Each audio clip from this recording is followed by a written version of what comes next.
Chapter 7. A Mad Tea Party. There was a table set out under a tree in front of the house, and the March Hare and the Hatter were having tea at it. A Dormouse was sitting between them, fast asleep, and the other two were using it as a cushion, resting their elbows on it and talking over its head. Very uncomfortable for the Dormouse, thought Alice. Only, as it's asleep, I suppose it doesn't mind. The table was a large one, but the three were all crowded together at one corner of it.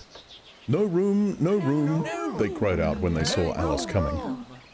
"There's plenty of room," said Alice indignantly, and she sat down in a large armchair at one end of the table.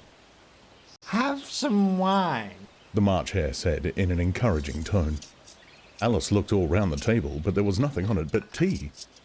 "I don't see any wine," she remarked. "Oh, there isn't any," said the March Hare.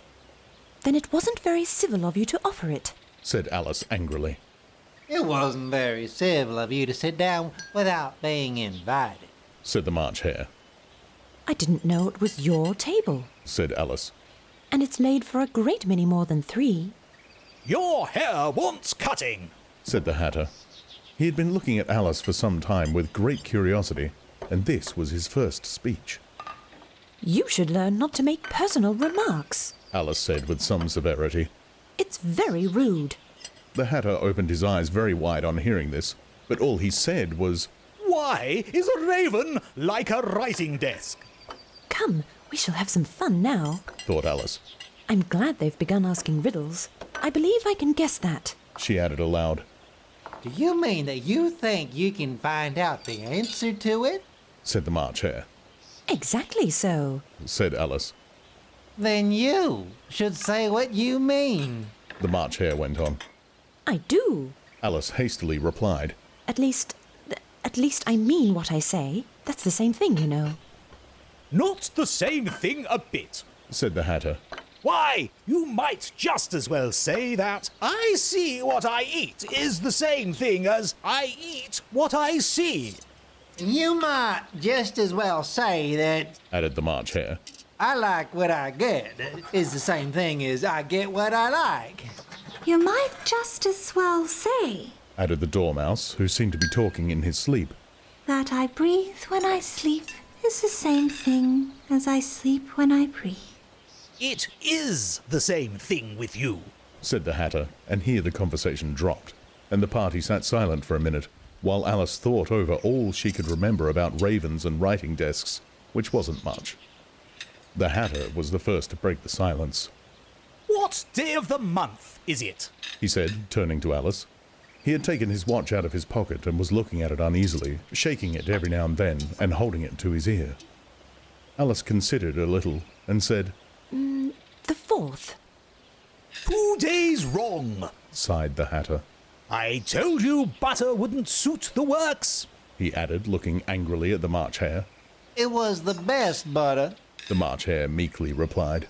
"Yes, but some crumbs must have got in as well. The Hatter grumbled. You shouldn't have put it in with the bread knife." The March Hare took the watch and looked at it gloomily. Then he dipped it into his cup of tea and looked at it again, but he could think of nothing better to say than his first remark. "It was the best butter, you know." Alice had been looking over his shoulder with some curiosity. "What a funny watch. She remarked. It tells the day of the month and doesn't tell what o'clock it is." "Why should it? Muttered the Hatter. Does your watch tell you what year it is?" "Of course not. Alice replied very readily. But that's because it stays the same year for such a long time together." "Which is just the case with mine," said the Hatter. Alice felt dreadfully puzzled. The Hatter's remark seemed to her to have no sort of meaning in it, and yet it was certainly English. "I don't quite understand you," she said as politely as she could. "The Dormouse is asleep again," said the Hatter, and he poured a little hot tea onto its nose. The Dormouse shook its head impatiently and said, without opening its eyes, Of course, just what I was going to remark myself." "Have you guessed the riddle yet?" the Hatter said, turning to Alice again. "No, I give it up." Alice replied. "What's the answer?" "I haven't the slightest idea," said the Hatter. "Nor I," said the March Hare. Alice sighed wearily. I think you might want to do something better with the time She said. than waste it on asking riddles that have no answers. If you knew time as well as I do, Said the Hatter. you wouldn't talk about wasting it. It's him. I don't understand what you mean. Said Alice. Of course you don't. The Hatter said, tossing his head contemptuously. I dare say you never even spoke to time. Perhaps not. Alice cautiously replied. But I know I have to beat time when I learn music. Ah, that accounts for it. Said the Hatter. He won't stand beating. Now, if you only kept on good terms with him, he'd do almost anything you liked with the clock. For instance, suppose it were 9 o'clock in the morning, just time to begin lessons. You'd only have to whisper a hint to time, and round goes the clock in a twinkling. 1:30, time for dinner. I only wish it was. The March Hare said to itself in a whisper. That would be grand, certainly. Said Alice thoughtfully. But then I shouldn't be hungry for it, you know. Not at first, perhaps, Said the Hatter. but you could keep it to 1:30 as long as you liked. Is that the way you manage? Alice asked. The Hatter shook his head mournfully. Not I. He replied.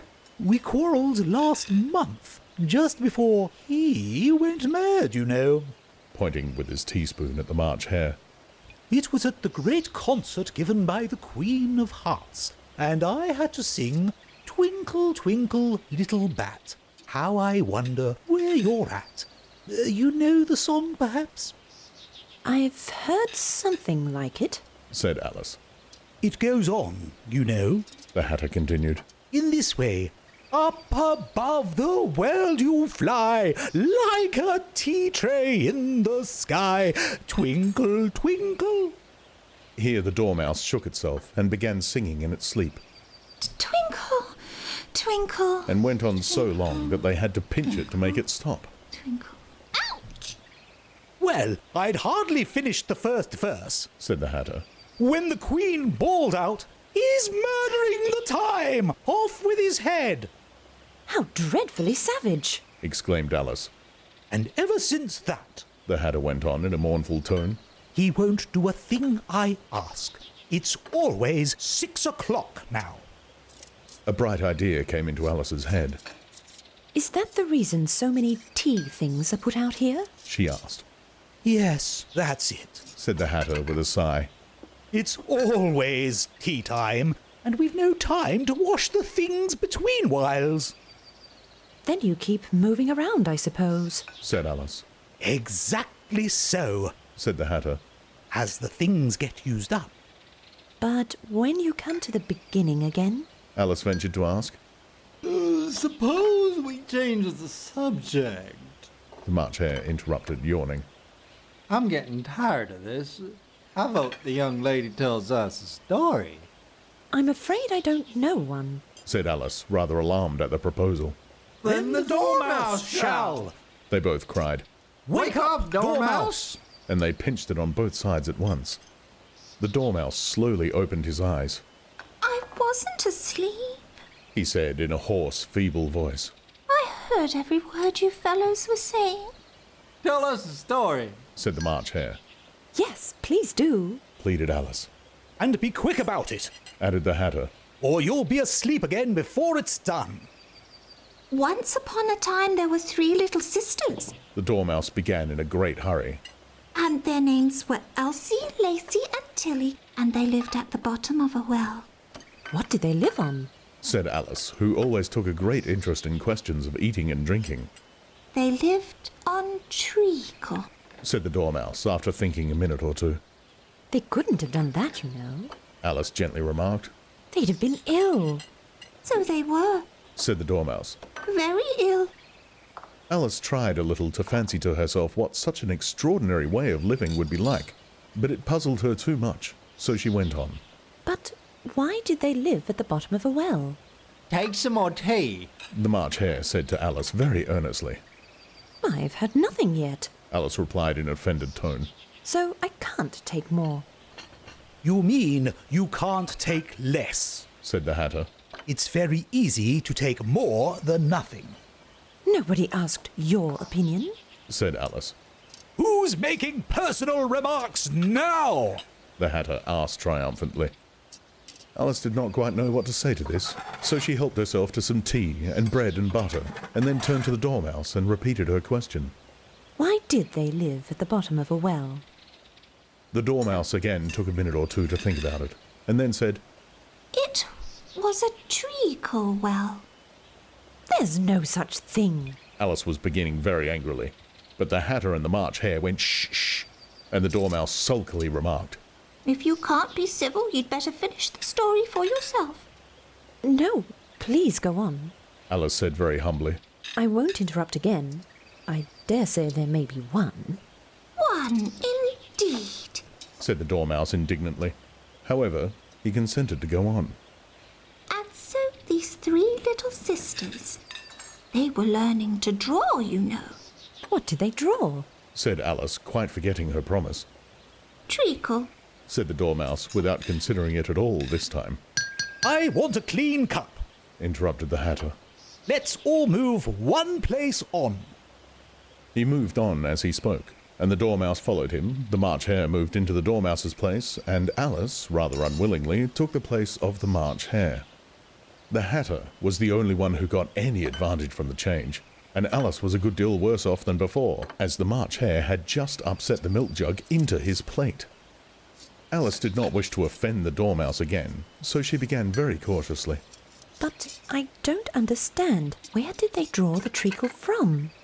You can draw water out of a water well, Said the Hatter. so I should think you could draw treacle out of a treacle well. Eh, stupid? But they were in the well. Alice said to the Dormouse, not choosing to notice this last remark. Of course they were. Said the Dormouse. Well in. This answer so confused poor Alice that she let the Dormouse go on for some time without interrupting it. They were learning to draw. The Dormouse went on, yawning and rubbing its eyes, for it was getting very sleepy. And they drew all manner of things. Everything that begins with an M. Why with an M? Said Alice. Why not? Said the March Hare. Alice was silent. The Dormouse had closed its eyes by this time, and was going off into a doze, but, on being pinched by the Hatter, it woke up again with a little shriek, and went on. That begins with an M. Such as mousetraps, and the moon, and memory, and muchness. You know you say things are much of a muchness. Did you ever see such a thing as the drawing of a muchness? Really, now you ask me, Said Alice, very much confused. I don't think... Then you shouldn't talk. Said the Hatter. This piece of rudeness was more than Alice could bear. She got up in great disgust and walked off. The Dormouse fell asleep instantly, and neither of the others took the least notice of her going, though she looked back once or twice, half hoping that they would call after her. The last time she saw them, they were trying to put the Dormouse into the teapot. At any rate, I'll never go there again. Said Alice as she picked her way through the wood. It's the stupidest tea party I ever was at in all my life. Just as she said this, she noticed that one of the trees had a door leading right into it. Ooh, that's very curious. She thought. But everything's curious today. I think I may as well go in at once. And in she went.